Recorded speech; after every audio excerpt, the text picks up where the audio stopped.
ಸ್ನೇಹಿತರೆ, ನಾನಿವತ್ತು ನಿಮಗೆ ಎಕ್ಸ್ಪ್ಲೇನ್ ಮಾಡ್ತಿರೋ ಮೂವಿ 2019ರಲ್ಲಿ ಬಿಡುಗಡೆಯಾಗಿದ್ದ a tale of onion which ಎಂಬ ಹಿಂದಿ ಭಾಷೆಯ ಹಾರರ್ ಮಿಸ್ಟ್ರಿ ಥ್ರಿಲ್ಲರ್ ಚಿತ್ರ. ಈ ಮೂವಿಯ ಕಾನ್ಸೆಪ್ಟ್ ಏನಂದ್ರೆ, ತಮ್ಮ ಎಜುಕೇಶನ್ ಕಂಪ್ಲೀಟ್ ಮಾಡಿ ರೋಹಿತ್ ಹಾಗೂ ದಿನೇಶ್ ಎಂಬ ಇಬ್ಬರು ಹುಡುಗರು ಕೆಲಸ ಹುಡುಕಿಕೊಂಡು ಸಿಟಿಗೆ ಬರ್ತಾರೆ. ತುಂಬಾ ಹುಡುಕಿದ ನಂತರ ಒಂದು ಅಪಾರ್ಟ್ಮೆಂಟ್ ನಲ್ಲಿ ಒಂದು ಬಾಡಿಗೆ ಮನೆ ಸಿಗುತ್ತೆ. ಆದ್ರೆ ಆ ಬಾಡಿಗೆ ಮನೆಯ ಓನರ್ ಮಂಗಳ ಇವರಿಬ್ಬರಿಗೆ ಒಂದು ವಿಚಿತ್ರವಾದ ವಿಷಯವನ್ನ ಹೇಳ್ತಾಳೆ. ಅದೇನಂದ್ರೆ, ರಾತ್ರಿ ಹೊತ್ತು ಯಾರಾದ್ರೂ ಮಹಿಳೆ ಬಂದು ಮನೆಯ ಬಾಗಿಲನ್ನ ಬಡ್ದು ನಿಮ್ಮ ಮನೆಯಲ್ಲಿ ಈರುಳ್ಳಿ ಇದೆಯಾ ಅಂತ ಕೇಳಿದ್ರೆ ಯಾವುದೇ ಕಾರಣಕ್ಕೂ ಕೊಡೋದಕ್ಕೆ ಹೋಗ್ಬಿಡಿ ಅಂತ ಹೇಳ್ತಾಳೆ. ಸೊ ಕಥೆಯಲ್ಲಿ ಮುಂದೇನಾಯ್ತು? ಆ ಮನೆಯ ಓನರ್ ಹೇಳ್ತಿರುವ ನಿಗೂಢವಾದ ಮಹಿಳೆ ಮನುಷ್ಯಳ ಅಥವಾ ಪ್ರೇತಾತ್ಮನ, ಹಾಗೂ ಚಿತ್ರದಲ್ಲಿ ರಿವೀಲ್ ಆಗುವ ಬ್ಯಾಕ್ ಟು ಬ್ಯಾಕ್ ಟ್ವಿಸ್ಟ್ ಗಳ ಜೊತೆ ಕ್ಲೈಮ್ಯಾಕ್ಸ್ ನಲ್ಲಿ ರಿವೀಲ್ ಆಗುವ ಒಂದು ಅನ್ಎಕ್ಸ್ಪೆಕ್ಟೆಡ್ ಹಾಗೂ ಶಾಕಿಂಗ್ ಟ್ವಿಸ್ಟ್ ಆದ್ರೂ ಏನೆಂಬುದನ್ನ ಈ ವಿಡಿಯೋದಲ್ಲಿ ನೋಡ್ತಾ ಹೋಗೋಣ. ಚಿತ್ರದ ಮೊದಲ ಸೀನ್ನಲ್ಲಿ ಚಿತ್ರದ ಹೀರೋ ರೋಹಿತ್ ತನ್ನ ಫ್ರೆಂಡ್ ದಿನೇಶ್ ಜೊತೆ ಮಂಗಳ ಎಂಬ ಮಹಿಳೆಯ ಬಿಲ್ಡಿಂಗ್ಗೆ ಬಾಡಿಗೆ ಮನೆ ನೋಡೋದಕ್ಕೆ ಅಂತ ಬಂದಿರ್ತಾರೆ. ಮಂಗಳ ಅವರಿಬ್ಬರಿಗೆ ಮನೆಯನ್ನೆಲ್ಲ ತೋರಿಸ್ತಾಳೆ. ರೋಹಿತ್ ಮನೆಯನ್ನೆಲ್ಲ ಸುತ್ತಾಡಿ ನೋಡ್ತಿದ್ದಾಗ ಕಿಚನ್ ನಲ್ಲಿದ್ದ ಒಂದು ಕಿಟಕಿ ವರ್ಕ್ ಆಗ್ತಿರೋದಿಲ್ಲ. ಅದಕ್ಕೆ ಮಂಗಳ, ನಿಮ್ಮಿಬ್ಬರಿಗೆ ಈ ಮನೆ ಓಕೆ ಅಂದ್ರೆ ನಾಳೆನೆ ಆ ಕಿಟಕಿಯನ್ನ ರಿಪೇರಿ ಮಾಡಿಸಿ ಕೊಡ್ತೀನಿ ಅಂತ ಹೇಳ್ತಾಳೆ. ರೋಹಿತ್ ಹಾಗೂ ದಿನೇಶ್ಗೆ ಆ ಮನೆ ಇಷ್ಟ ಆಗಿರುತ್ತೆ. ಆದ್ರೆ ತಿಂಗಳ ಬಾಡಿಗೆಯನ್ನ ಸ್ವಲ್ಪ ಕಡಿಮೆ ಮಾಡ್ಕೊಳ್ಳಿ ಅಂತ ರಿಕ್ವೆಸ್ಟ್ ಮಾಡ್ತಾನೆ. ಅದಕ್ಕೆ ಮಂಗಳ, ಸರಿ, ಅದರ ಬಗ್ಗೆ ಯೋಚನೆ ಮಾಡ್ಬಿಡಿ, ಮನೆಯ ಬಾಡಿಗೆಯನ್ನ ಕಡಿಮೆ ಮಾಡ್ತೀನಿ ಅಂತ ಹೇಳ್ತಾಳೆ. ಖುಷಿಯಾದ ರೋಹಿತ್, ಸರಿ ಮೇಡಮ್, ಹಾಗಾದ್ರೆ ಮನೆ ಅಗ್ರಿಮೆಂಟ್ ಅನ್ನ ರೆಡಿ ಮಾಡಿಸಿ ನಾಳೆನೆ ನಾವಿಬ್ರು ಇಲ್ಲಿಗೆ ಶಿಫ್ಟ್ ಆಗ್ತೀವಿ ಅಂತ ಹೇಳ್ತಾನೆ. ಸರಿ ಅಂತ ಅವರಿಬ್ಬರು ಇನ್ನೇನು ಅಲ್ಲಿಂದ ಹೊರಡಬೇಕು ಅನ್ನುವಾಗ ಮಂಗಳ ಅವರಿಬ್ಬರನ್ನ ತಡೆದು, ನಿಮ್ಮಿಬ್ಬರಿಗೂ ನಾನೊಂದು ವಿಷಯವನ್ನ ಹೇಳ್ತೀನಿ. ಸುತ್ತಮುತ್ತಲಿನ ಜನಗಳು ನಿಮಗೆ ಈ ವಿಷಯವನ್ನ ಹೇಳೋದಕ್ಕೂ ಮುಂಚೆ ನಾನೇ ಹೇಳೋದು ಬೆಟರ್ ಅನ್ಸುತ್ತೆ ಅಂತ ಹೇಳ್ತಾಳೆ. ರೋಹಿತ್ ಏನದು ಅಂತ ಕೇಳಿದಾಗ ಈ ಮಂಗಳ ಒಂದು ವಿಚಿತ್ರವಾದ ವಿಷಯವನ್ನ ಹೇಳ್ತಾಳೆ. ಮಧ್ಯರಾತ್ರಿ ಯಾರಾದ್ರೂ ಬಂದು ಮನೆಯ ಬಾಗಿಲನ್ನ ಬಡಿದ್ರೆ ಯಾವುದೇ ಕಾರಣಕ್ಕೂ ಓಪನ್ ಮಾಡಬೇಡಿ. ಯಾಕಂದ್ರೆ ಒಬ್ಬಳು ಮಹಿಳೆ ಬಂದು ಮನೆಯ ಬಾಗಿಲನ್ನ ಬಡ್ದು ನಿಮ್ಮ ಮನೆಯಲ್ಲಿ ಈರುಳ್ಳಿ ಇದೆಯಾ ಅಂತ ಕೇಳ್ತಾಳೆ. ನೀವು ಆಕೆ ಪ್ರಶ್ನೆಗೆ ಹೌದು ಅಥವಾ ಇಲ್ಲ ಅಂತ ಉತ್ತರ ಕೊಡಬೇಡಿ. ನಂತರ ಆಕೆ ಡೋರ್ ಓಪನ್ ಮಾಡ್ಕೊಂಡು ಒಳಗಡೆ ಬರೋದಕ್ಕೆ ಟ್ರೈ ಮಾಡ್ತಾಳೆ. ಅಪ್ಪಿತಪ್ಪಿನೂ ಡೋರ್ ಓಪನ್ ಮಾಡೋದಕ್ಕೆ ಬಿಡಬೇಡಿ ಅಂತ ಹೇಳ್ತಾಳೆ. ಈಕೆ ಮಾತನ್ನ ಕೇಳಿದ ರೋಹಿತ್ ಹಾಗೂ ದಿನೇಶ್ಗೆ ಶಾಕ್ ಆಗುತ್ತೆ. ಮೇಡಮ್, ಒಂದ್ ವೇಳೆ ನಾವು ಡೋರ್ ಓಪನ್ ಮಾಡಿದ್ರೆ ಏನಾಗುತ್ತೆ ಅಂತ ಕೇಳ್ತಾನೆ. ಇಲ್ಲಿಗೆ ಸೀನ್ ಕಟ್ ಆಗಿ ಚಿತ್ರದ ಕತೆ 10 ದಿನಗಳ ನಂತರಕ್ಕೆ ಶಿಫ್ಟ್ ಆಗುತ್ತೆ. ರೋಹಿತ್ ಹಾಗೂ ದಿನೇಶ್ ತಮ್ಮ ತಮ್ಮ ರೂಮ್ಗಳಲ್ಲಿ ಮಲಗಿಕೊಂಡಿದ್ದಾಗ ಮಧ್ಯರಾತ್ರಿ ಯಾರೋ ಬಂದು ಡೋರನ್ನ ಬಡಿತಿರುವ ಶಬ್ದ ಆಗುತ್ತೆ. ರೋಹಿತ್ಗೆ ಎಚ್ಚರವಾಗುತ್ತೆ. ಹೋಗಿ ಡೋರನ್ನ ಓಪನ್ ಮಾಡಿ ನೋಡಿದ್ರೆ ಒಬ್ಬಳು ಸುಂದರವಾದ ಹುಡುಗಿ ಬಂದಿರ್ತಾಳೆ. ನಿದ್ದೆಗಣ್ಣಲ್ಲಿದ್ದ ರೋಹಿತ್, ಯಾರ್ ನೀವು, ಏನಾಗ್ಬೇಕಾಗಿತ್ತು ಅಂತ ವಿಚಾರಿಸ್ತಾನೆ. ತನ್ನ ಬಗ್ಗೆ ಪರಿಚಯ ಮಾಡಿಕೊಳ್ತಾ, ನನ್ನ ಹೆಸರು ಕ್ರೀನಾ, ನಾನು ಇಲ್ಲೇ ಪಕ್ಕದ ಫ್ಲಾಟ್ ನಲ್ಲಿ ವಾಸ ಮಾಡ್ತಿದ್ದೀನಿ. ನಾನಿವತ್ತು ಫ್ಲಾಟ್ ನ ಬೀಗವನ್ನ ಮನೆಯಲ್ಲೇ ಮರೆತು ಕೆಲಸಕ್ಕೆ ಹೊರಟು ಹೋಗಿದ್ದೆ. ನನ್ನ ರೂಮ್ಮೇಟ್ಗೆ ಈಗ ತಾನೇ ಕಾಲ್ ಮಾಡಿದ್ದೆ. ಆಕೆ ಮನೆ ಬೀಗವನ್ನ ನಿಮ್ಮ ಕೈಲಿ ಕೊಟ್ಟಿದ್ದೀನಿ ಅಂತ ಹೇಳಿದ್ಲು. ಅದಕ್ಕೆ ರೋಹಿತ್, ದಿನೇಶ್ ಬೀಗವನ್ನ ಇಸ್ಕೊಂಡಿರ್ಬೋದಾ ಅಂತ ಒಳಗಡೆ ಹೋಗಿ ಚೆಕ್ ಮಾಡ್ತಾನೆ. ಆದ್ರೆ ಬೀಗ ಇರೋದಿಲ್ಲ. ನಂತರ ಮಲಗಿಕೊಂಡಿದ್ದ ದಿನೇಶ್ ಬಳಿ ಹೋಗಿ ಕೇಳಿದಾಗ ಆತ ಯಾರು ಬಂದು ಬೀಗವನ್ನ ಕೊಟ್ಟೇ ಇಲ್ಲ ಅಂತ ಹೇಳ್ತಾನೆ. ವಾಪಸ್ ಆ ಕ್ರೀನಾಳ ಬಳಿ ಬಂದು, ನಿಮ್ಮ ಫ್ರೆಂಡ್ ಬೀಗವನ್ನ ಕೊಟ್ಟಿಲ್ವಂತೆ ಅಂತ ಹೇಳ್ತಾನೆ. ಅದಕ್ಕೆ ಆಕೆ, ಸರಿ ಬಿಡಿ, ನನ್ನ ಫ್ರೆಂಡ್ ಕೆಲಸ ಮುಗಿಸಿಕೊಂಡು ಇನ್ನೇನೋ ಮನೆಗೆ ಬರ್ತಿದ್ದಾಳೆ, ನಾನು ಹೊರಗಡೆ ವೇಟ್ ಮಾಡ್ತಿರ್ತೀನಿ ಅಂತ ಹೇಳ್ತಾಳೆ. ಮೊದಲೇ ಮಧ್ಯರಾತ್ರಿ ಆಗಿದ್ದ ಕಾರಣ ರೋಹಿತ್ ಅವಳಿಗೆ, ನಿಮ್ಮ ಫ್ರೆಂಡ್ ಬರೋವರೆಗೂ ನೀವು ಒಳಗಡೆ ಬಂದು ವೇಟ್ ಮಾಡ್ತಿರ್ಬೋದು ಅಂತ ಹೇಳ್ತಾನೆ. ಕ್ರೀನಾ, ಬೇಡ, ನನ್ನಿಂದ ನಿಮ್ಗೆ ಯಾಕೆ ತೊಂದ್ರೆ ಅಂತ ಹೇಳ್ತಾಳೆ. ಆದ್ರೆ ರೋಹಿತ್ ಮತ್ತೆ ಇನ್ವೈಟ್ ಮಾಡಿದ ಕಾರಣ ಕ್ರೀನಾ ಸರಿ ಅಂತ ಒಳಗಡೆ ಹೋಗ್ತಾಳೆ. ರೋಹಿತ್ ಅವಳಿಗೆ ರೆಸ್ಟ್ ಮಾಡೋದಕ್ಕೆ ಹೇಳಿ ಕಾಫಿ ಮಾಡೋದಕ್ಕೆ ಅಂತ ಕಿಚನ್ಗೆ ಹೋಗ್ತಾನೆ. ಹೀಗೆ ರೋಹಿತ್ ಕಿಚನ್ಗೆ ಹೋಗಿ ಕಾಫಿ ಮಾಡ್ತಿರುವಾಗ ಇದ್ದಕ್ಕಿದ್ದ ಹಾಗೆ ಆ ಕ್ರೀನಾ ಕೂಡ ಅಲ್ಲಿಗೆ ಬಂದು ಬಿಡ್ತಾಳೆ. ಸಡನ್ ಆಗಿ ಕ್ರೀನಾ ಕಿಚನ್ಗೆ ಬಂದಿದ್ದನ್ನ ನೋಡಿದ ರೋಹಿತ್ಗೂ ಕೂಡ ಶಾಕ್ ಆಗುತ್ತೆ. ಅಲ್ಲೇ ಇದ್ದ ಈರುಳ್ಳಿಯ ಬುಟ್ಟಿಯನ್ನ ನೋಡಿ ರೋಹಿತ್, ಈರುಳ್ಳಿಯ ಕತೆ ನಿನಗೆ ಗೊತ್ತಾ ಅಂತ ಕೇಳ್ತಾಳೆ. ಅದಕ್ಕೆ ರೋಹಿತ್, ಹೌದು, ಓನರ್ ಆಂಟಿ ಹೇಳಿದ್ರು ಅಂತ ನಗ್ತಾನೆ. ಇವರಿಬ್ಬರು ಹೀಗೆ ಮಾತನಾಡ್ತಿರುವಾಗಲೇ ಇವನ ಫ್ರೆಂಡ್ ದಿನೇಶ್ ಅಲ್ಲಿಗೆ ಬರ್ತಾನೆ. ಸ್ನೇಹಿತರೆ, ಈ ದಿನೇಶ್ ಸ್ವಲ್ಪ ಪ್ಲೇ ಬಾಯ್ ಕ್ಯಾರೆಕ್ಟರ್ ನ ಹುಡುಗ ಆಗಿರ್ತಾನೆ. ಈತ ಕ್ರೀನಾಳ ಜೊತೆ ಮಾತನಾಡ್ತಾ ಆಕೆ ಜೊತೆ ಫ್ಲರ್ಟ್ ಮಾಡೋದಕ್ಕೆ ಟ್ರೈ ಮಾಡ್ತಿರ್ತಾನೆ. ನನ್ನಿಂದ ನಿಮ್ಗೆ ಎಚ್ಚರವಾಯ್ತಾ ಅಂತ ಕ್ರೀನಾ ಕೇಳಿದಾಗ, ಇಲ್ಲ, ನಾನು ಬುಕ್ ಓದ್ತಿದ್ದೆ ಅಂತ ಸುಳ್ಳು ಹೇಳ್ತಾನೆ. ನಂತರ ರೋಹಿತ್ ಮೂವರಿಗೂ ಕಾಫಿ ರೆಡಿ ಮಾಡ್ಕೊಂಡು ಹಾಲ್ಗೆ ಬರ್ತಾನೆ. ಅಷ್ಟರಲ್ಲೇ ಕ್ರೀನಾಳ ಫೋನ್ ರಿಂಗ್ ಆಗುತ್ತೆ. ನನ್ನ ಫ್ರೆಂಡ್ ಮನೆಗೆ ಬಂದ್ಲು ಅನ್ಸುತ್ತೆ, ನಾನಿನ್ನು ಹೊರಡ್ತೀನಿ ಅಂತ ಹೇಳ್ತಾಳೆ.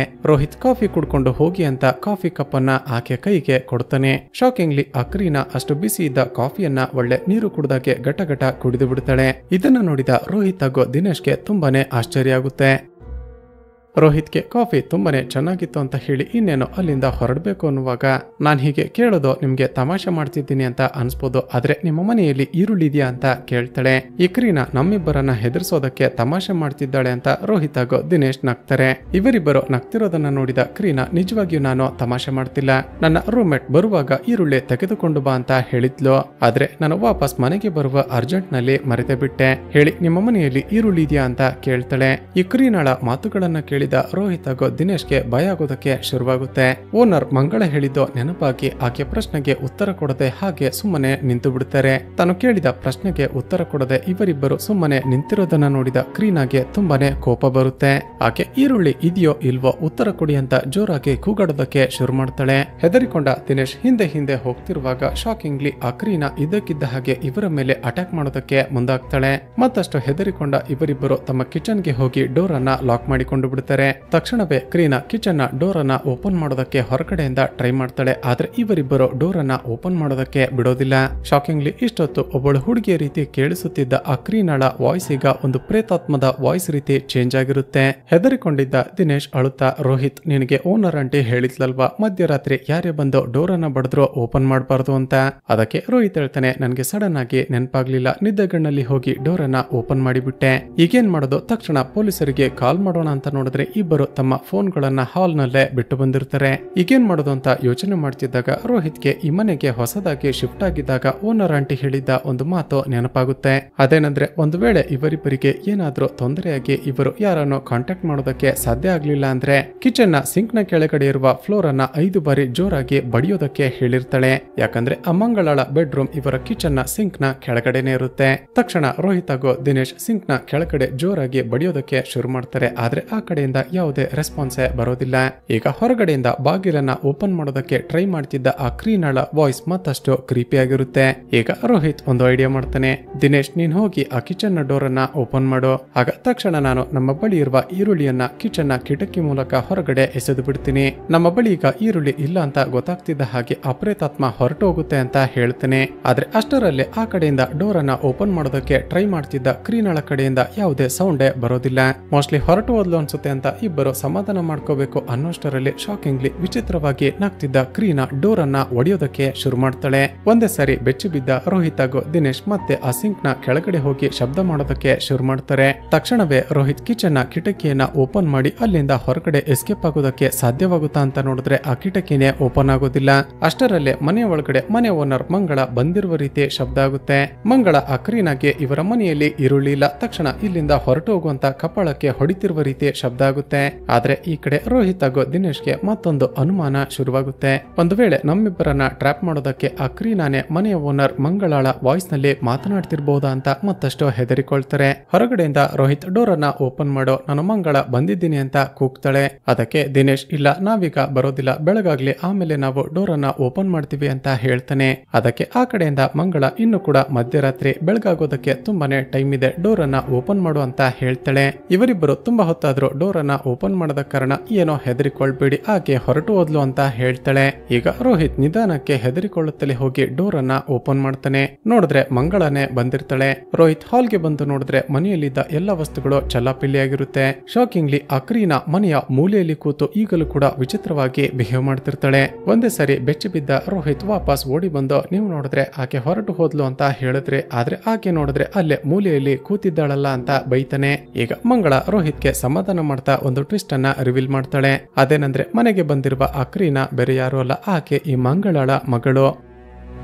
ಮಂಗಳ ಇವರಿಬ್ಬರಿಗೆ ರಿಕ್ವೆಸ್ಟ್ ಮಾಡ್ತಾ, ದಯವಿಟ್ಟು ಈ ವಿಷಯವನ್ನ ಯಾರಿಗೂ ಹೇಳೋದಕ್ಕೆ ಹೋಗ್ಬಿಡಿ, ಬೆಳಿಗ್ಗೆ ನಾವೆಲ್ಲ ಇದರ ಬಗ್ಗೆ ಮಾತಾಡೋಣ, ಮನೆಯಲ್ಲಿ ಆಗಿರುವ ಡ್ಯಾಮೇಜ್ ಗಳಿಗೆ ಈ ತಿಂಗಳ ಬಾಡಿಗೆಯಲ್ಲಿ ದುಡ್ಡನ್ನ ಕಟ್ ಮಾಡ್ಕೊಳ್ಳಿ, ಇನ್ ಮುಂದೆ ಈ ರೀತಿ ಆಗೋದಿಲ್ಲ, ದಯವಿಟ್ಟು ಈ ವಿಷಯವನ್ನ ಯಾರಿಗೂ ಹೇಳ್ಬೇಡಿ ಅಂತ ಮತ್ತೊಮ್ಮೆ ರಿಕ್ವೆಸ್ಟ್ ಮಾಡ್ತಾಳೆ. ಮೊದಲೇ ಹೆದರಿಕೊಂಡಿದ್ದ ಇವರಿಬ್ಬರು, ಸರಿ ಮೇಡಮ್, ಮೊದಲು ಇವಳನ್ನ ಇಲ್ಲಿಂದ ಕರೆದುಕೊಂಡು ಹೋಗಿ ಅಂತ ಹೇಳ್ತಾರೆ. ಸರಿ ಅಂತ ಮಂಗಳ ಕ್ರೀನಾಳನ್ನ ಅಲ್ಲಿಂದ ಕರೆದುಕೊಂಡು ಹೋಗ್ಬೇಕು ಅನ್ನುವಾಗ ಚಿತ್ರದ ಅಲ್ಟಿಮೇಟ್ ಟ್ವಿಸ್ಟ್ ರಿವೀಲ್ ಆಗುತ್ತೆ. ಮಂಗಳ ಇದ್ದಕ್ಕಿದ್ದ ಹಾಗೆ ಹಿಂದಕ್ಕೆ ತಿರುಗಿ, ಹೌದು ನಿಮ್ಮ ಮನೆಯಲ್ಲಿ ಈರುಳ್ಳಿ ಇದೆಯೋ ಇಲ್ವೋ ಹೇಳಲೇ ಇಲ್ವಲ್ಲ ಅಂತ ವಿಚಿತ್ರವಾಗಿ ನಗ್ತಾಳೆ. ತಕ್ಷಣ ಕ್ರೀನಾ ಕೂಡ ತುಂಬಾನೇ ವಿಚಿತ್ರವಾಗಿ ನಗೋದಕ್ಕೆ ಶುರು ಮಾಡ್ತಾಳೆ. ಹಾಗೂ ಇಲ್ಲಿಗೆ ಈ ಚಿತ್ರ ಮುಕ್ತಾಯವಾಗುತ್ತೆ. ಸ್ನೇಹಿತರೆ, ಈ ವಿಡಿಯೋ ನೋಡಿದ ನಿಮಗೀಗ ತಲೆಯಲ್ಲಿ ಹಲವಾರು ಡೌಟ್ಗಳು ಓಡ್ತಿರ್ಬಹುದು. ನಾನು ಈ ಮೂವಿ ನೋಡಿದ ನಂತರ ನನಗೆ ಅನಿಸಿದ್ದೇನೆಂದ್ರೆ, ಡೈರೆಕ್ಟರ್ ಬಹುಶಃ ಕ್ಲೈಮ್ಯಾಕ್ಸ್ ನಲ್ಲಿ ನಮಗೆ 2 ರೀತಿಯ ಥಿಯರಿಗಳನ್ನ ಹೇಳೋದಕ್ಕೆ ಟ್ರೈ ಮಾಡ್ತಿದ್ದಾರೆ. ಮೊದಲನೇ ಥಿಯರಿ ಏನಂದ್ರೆ, ಅಮಂಗಳಳ ಮಗಳು ಕ್ರೀನಾಳನ್ನ ಆ ಮಾಟಗಾತಿಯ ಪ್ರೇತಾತ್ಮ ಆಗಾಗ ಪೊಸೆಸ್ ಮಾಡ್ತಿದೆ ಅನ್ಸುತ್ತೆ. ತನ್ನ ಮಗಳಿಂದ ಬಾಡಿಗೆಗೆ ಬಂದಿರೋರಿಗೆ ತೊಂದರೆ ಆಗ್ಬಾರ್ದು ಅಂತ ಮಂಗಳ ಚಿತ್ರದ ಶುರುವಿನಲ್ಲೇ ರೋಹಿತ್ ಹಾಗೂ ದಿನೇಶ್ಗೆ ವಾರ್ನ್ ಮಾಡಿದ್ಲು ಅನ್ಸುತ್ತೆ. ಆದ್ರೆ ಇವರಿಬ್ಬರು ಯಾವುದೇ ಕಾರಣಕ್ಕೂ ಡೋರ್ ಅನ್ನ ಓಪನ್ ಮಾಡಬೇಡಿ ಅಂತ ಹೇಳಿದ್ರು ಕೂಡ ಯಾಮಾರಿ ಡೋರ್ ಡೋರ್ ಅನ್ನ ಓಪನ್ ಮಾಡಿರ್ತಾರೆ. ಹಾಗೂ ನನ್ನ ಪ್ರಕಾರ ಎರಡನೇ ಥಿಯರಿ ಏನು ಅಂದ್ರೆ, ನಾನು ಮಂಗಳ ಅಂತ ಹೇಳಿಕೊಂಡು ಕ್ಲೈಮ್ಯಾಕ್ಸ್ ನಲ್ಲಿ ಬಂದಿದ್ದ ಆ ಮಹಿಳೆ ಅಸಲಿಗೆ ಮಂಗಳನೇ ಅಲ್ಲ ಅನ್ಸುತ್ತೆ. ಕಿಚನ್ ನಲ್ಲಿ ಬಚ್ಚಿಟ್ಟುಕೊಂಡಿದ್ದ ರೋಹಿತ್ ಹಾಗೂ ದಿನೇಶ್ ನನ್ನ ಹೊರಗಡೆ ಕರ್ಸೋದಕ್ಕೆ ಆ ಮಾಟಗಾತಿಯ ಪ್ರೇತಾತ್ಮ ಮಾಡಿದ್ದ ಪ್ಲಾನ್ ಅನ್ಸುತ್ತೆ. ಸ್ನೇಹಿತರೆ, ಈ ವಿಡಿಯೋ ನೋಡಿದ ನಂತರ ನಿಮ್ಮ ಪ್ರಕಾರ ಯಾರು ನಿಜವಾದ ಮಾಟಗಾತಿ ಅನ್ನೋದನ್ನ ಕೆಳಗಡೆ ಕಮೆಂಟ್ ಮಾಡಿ. ಇದೇ ರೀತಿಯ ವಿಡಿಯೋಸ್ಗಾಗಿ ಈ ವಿಡಿಯೋಗೆ ಒಂದು ಲೈಕ್ ಮಾಡಿ, ಚಾನಲ್ ಅನ್ನ ಸಬ್ಸ್ಕ್ರೈಬ್ ಮಾಡೋದನ್ನ ಮರೆಯಬೇಡಿ.